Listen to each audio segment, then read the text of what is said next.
আসসালামু আলাইকুম। Technique easy এডুকেশনের পক্ষ থেকে নবম দশম শ্রেণীর শিক্ষার্থীদের জানাচ্ছি শুভেচ্ছা। আজকের পর্বে চলো আমরা অনুশীলনীর বহু নির্বাচনীগুলো সমাধান করি। কি বলছে দেখো তো প্রথম প্রশ্নটায়, যে উদ্ভিদের ক্ষেত্রে নিচের কোনটি ম্যাক্রোনিউট্রিয়েন্ট হিসেবে কাজ করে। এখন নিউট্রিয়েন্ট বলতে তো আমরা বুঝি যে পুষ্টি উপাদান বুঝাইছে, আর তাহলে ম্যাক্রো দিয়ে এখানে কি বুঝালো? ম্যাক্রো মানে হচ্ছে যেই পুষ্টি উপাদানটা খুবই বেশি পরিমাণে লাগবে, আর মাইক্রো দিয়ে বুঝাবে যে পুষ্টি উপাদানটা কম পরিমাণে লাগবে। দেখো, মাইক্রো আর ম্যাক্রো দুইটাই হচ্ছে এই অত্যাবশ্যকীয় পুষ্টি উপাদান, যেগুলো উদ্ভিদের অবশ্যই লাগবে। এখন ম্যাক্রো উপাদান হচ্ছে ওই উপাদানগুলো যেগুলো উদ্ভিদ একটু বেশি পরিমাণে গ্রহণ করে, আর মাইক্রোনিউট্রিয়েন্ট হচ্ছে ওই উপাদানগুলো যেগুলো উদ্ভিদ কম পরিমাণে শোষণ করে। কম পরিমাণে শোষণ করবে, কিন্তু এটার গুরুত্ব কিন্তু সেম। এটার যেরকম গুরুত্ব ওইটারও একই গুরুত্ব, কিন্তু একটা লাগে মানে অ্যাবজর্ব করে কম আর একটা অ্যাবজর্ব করে বেশি। তাহলে এই যে ম্যাক্রো বা বেশি লাগতেছে এই উপাদানটা, আমি ছোটবেলা মনে রাখতাম এরকম একটা ছন্দ দিয়ে। দেখো, এমজিকে একটা ক্যাফে আছে, হ্যাঁ এমজিকে ক্যাফে, যেটা হচ্ছে চপের জন্য অনেক ভালো। PS MGK cafe for nice chops. এখন এই জায়গাটার দিকে তাকাও তো, magnesium, potassium, calcium, nitrogen, carbon, hydrogen, oxygen, phosphorus, sulphur, এই সবগুলা হচ্ছে আমার ম্যাক্রো উপাদান।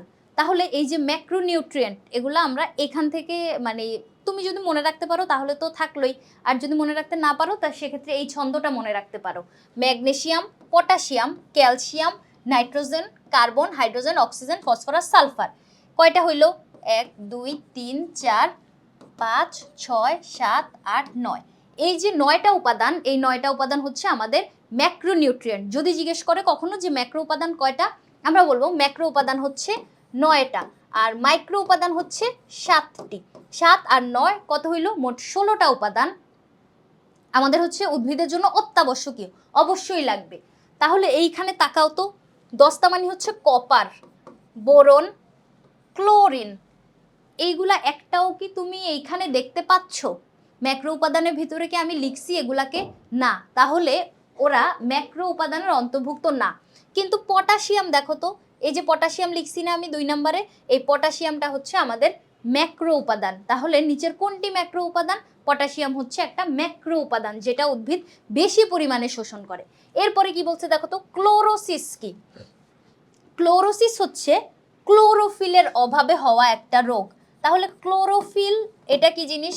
ক্লোরোফিল, এই যে ক্লোরোফিলটা, ক্লোরোফিল হচ্ছে এক ধরনের রঞ্জক পদার্থ, যেই রঞ্জক পদার্থটার কারণে যে কোনো উদ্ভিদ দেহ সবুজ বর্ণের হয়। এই যে সবুজ বর্ণের হইতে পারতেছে না, ক্লোরোফিলের অভাব, অভাব দেখা দিলে ক্লোরোসিস হবে। যদি সে সবুজ হইতে না পারে তখন কি হবে? সে হলুদ বর্ণের হয়ে যাবে। উদ্ভিদের পাতা হলুদ হয়ে যাওয়া হচ্ছে এই রোগটা। ক্লোরোসিস হলে কি হয়? উদ্ভিদের পাতা হলুদ হয়ে যায়। তাহলে নাইট্রোজেনের অভাবে কি উদ্ভিদের পাতা হলুদ হয়ে যায়? হ্যাঁ, আমরা কিন্তু জানি নাইট্রোজেনের অভাবে উদ্ভিদের পাতা হলুদ হয়ে যায়, এই রোগটাকে বলা হচ্ছে তোমার ক্লোরোসিস। এরপরে সালফারের যদি ঘাটতি দেখা দেয় তখন আমরা জানি দুইটা সমস্যা হয়। উদ্ভিদের যে পাতাগুলো হচ্ছে বেগুনি বর্ণের হয়ে যায়, ভিতরে বেগুনি রঙের দাগ দেখা যায়। ধরো এই যে একটা পাতা, এই পাতাটায় হচ্ছে তোমার বেগুনি বর্ণের এরকম দাগ দাগ দেখা যাবে, পুরা ওই পাতাটাতে বেগুনি বেগুনি দাগ দেখা যাবে। এরকম একটা রোগ হয় সালফারের অভাবে। আবার সালফারের অভাবে তোমার পাতা কখনো কখনো হলুদ হয়ে যেতে পারে। তাহলে সালফারের ঘাটতিতে ক্লোরোসিস হইতে পারে আমি বলি। তারপরে লৌহের অনুপস্থিতিতে, লৌহ বা আয়রন যদি বলো, আয়রনের অনুপস্থিতিতে কিন্তু তোমার হচ্ছে ক্লোরোসিসটা হইতে পারে। তাহলে নাইট্রোজেনের অভাবেও ক্লোরোসিস হইল, তারপরে হচ্ছে তোমার সালফারের অভাবেও হইল, লৌহের অভাবেও হইল। তাহলে এখানে আমরা সবগুলা বলতে পারতেছি। আরেকটা কথা মনে রাখতে পারো, সালফারের অভাবে আমি যে বললাম এরকম বেগুনি বেগুনি দাগ হয়ে যায়।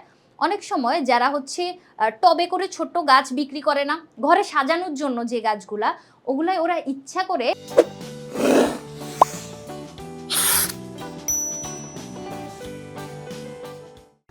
সালফারের অভাব তৈরি করে ওই গাছটাতে, যার জন্য পাতাগুলায় যখন বেগুনি বেগুনি একটা ছোপ তৈরি হয় বা দাগ তৈরি হয় তখন গাছের পাতাগুলোকে দেখতে অনেক সুন্দর লাগে।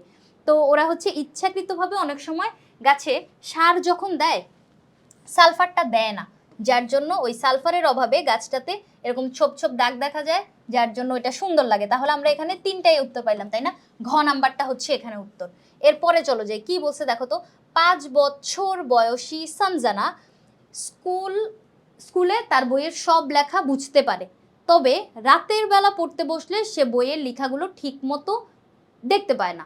তার মানে রাতের বেলা বা অন্ধকারে কম আলোতে দেখতে না পাওয়া, এটা হচ্ছে রাতকানা রোগটা। তার মানে সে রাতের বেলা যেহেতু দেখতে পারতেছে না, তাহলে তার রোগটা হচ্ছে রাতকানা। এই যে রাতকানা রোগটা, এটা তোমার ভিটামিন এ এর অভাবে হয়। এই যে দেখো, ভিটামিন এ এর অভাবে এই রাতকানা রোগটা হচ্ছে। তাহলে আমাদেরকে জিজ্ঞেস করছে যে কোন ভিটামিনের অভাব রয়েছে সানজানার দেহে? Vitamin A. এইখানে ভিতর তোমার কি কি খাবার আছে দেখো। রঙিন শাকসবজি আছে, রঙিন শাকসবজি ফলমূল খাইতে হবে, যেমন ধরো গাজর, মিষ্টি কুমড়া, এগুলা খাওয়া লাগবে।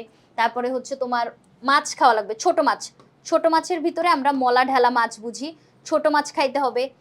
তারপরে হচ্ছে তোমার যকৃতের তেল, মাছের যকৃতের তেল খাইতে হবে।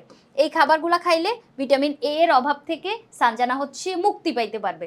এরপরে দেখো ভিটামিন এ বি, যেটা বি এর অভাবে হচ্ছে তোমার রক্ত শূন্যতা হইতে পারে। ভিটামিন বি এর অভাবে রক্ত শূন্যতা হয়।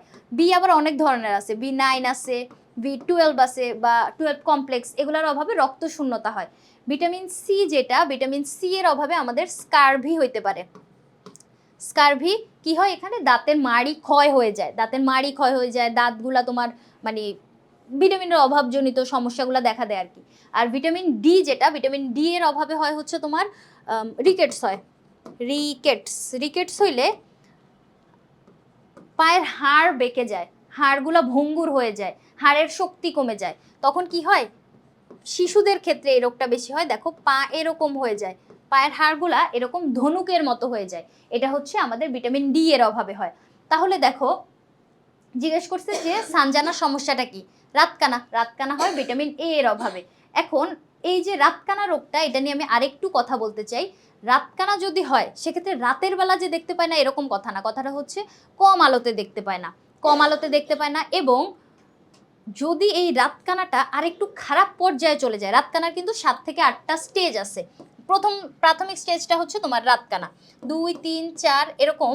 3 আর 4 নাম্বারে যখন যাবা, 4 আর 5 নাম্বার, এই জায়গাটায় তোমাকে বলে হচ্ছে মানে এই স্টেজে, মানে আরো খারাপ পর্যায়ে যদি যাইতে থাকো, তখন এটাকে বলে হচ্ছে তোমার জেরোফথ্যালমিয়া। রাতকানা থাকে, তারপরে এটাকে বলে হচ্ছে জেরোফথ্যালমিয়া, এই রোগটাকে তখন এটা বলে।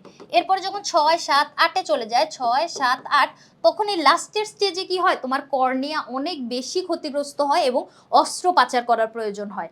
এই যে রাতকানা রোগটা, এইখানে তোমার হচ্ছে আমাদের চোখে 2 ধরনের কোষ থাকে, রড কোষ আর কোন কোষ।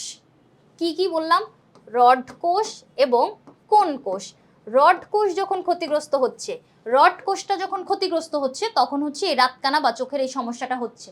এটা মেইনলি হয় হচ্ছে ভিটামিন এ এর অভাবে। সানজানার রোগটি প্রতিরোধে অধিক পরিমাণে খেতে হবে, তার মানে ভিটামিন এ সমৃদ্ধ খাবার খেতে হবে। চলো দেখি তো কি কি খাইতে হবে। যকৃৎ, হ্যাঁ যকৃতের তেলটা খাওয়া লাগবে। তো যকৃৎ তো তুমি খাইতে পারো, যকৃতের ভিতরে হচ্ছে তেলটা আছে। গাজর, হ্যাঁ রঙিন ফলমূল বা রঙিন সবজি, গাজর, মিষ্টি কুমড়া, এগুলো হচ্ছে রঙিন সবজি, এটা চোখের জন্য খুবই দরকারি। মলা মাছ, ইয়েস মলা আবার ঢেলা, এই যে আমি ছোট মাছ লিখলাম না এই জায়গাটায়, মলা ঢেলা হচ্ছে তোমার ছোট মাছ। ছোট মাছগুলো চোখের জন্য খুবই উপকারী, কারণ ওগুলো আমরা কাঁটা সহ চাওয়াই খায় ফেলাই না, এটা হচ্ছে চোখের জন্য উপকারী। যেমন আমার দেখো, আমার যখন হচ্ছে চোখে চশমা লাগছিল, আমার বাবা বেশি করে বলতো যে তুই ছোট মাছ খাস না, এই জন্যই তো তোর এই সমস্যা। তাহলে ছোট মাছ বা মলা ঢালা মাছ হচ্ছে খাইতে হবে। তাহলে এখানে আমাদের উত্তর হচ্ছে সবগুলা। এখানে ক, খ, গ, ঘ, ঘয় কি আছে? হ্যাঁ এখানে হচ্ছে সবগুলো আছে। তাহলে উত্তর হচ্ছে আমাদের এইটা। দেখো, আমি যে তোমাকে এই এমসিকিউগুলো সমাধান করাইলাম, বলছি যে কোন ভিটামিনের অভাবে হয়, এ এর অভাবে। আমি শুধু এটা বলে চলে যাইনি, বাকি অপশনগুলোও হচ্ছে ওগুলার অভাবে কি রোগ হয় এটাও কিন্তু বলছি। এমসিকিউ এভাবে করে সমাধান করবা, সেক্ষেত্রে এমসিকিউতে তুমি বস হয়ে যাবা, কেউ তোমাকে হারাইতে পারবে না। আশা করি আজকের পর্বটা বুঝতে পারছো। পরবর্তী পর্ব দেখার আমন্ত্রণ রইল। ধন্যবাদ সবাইকে।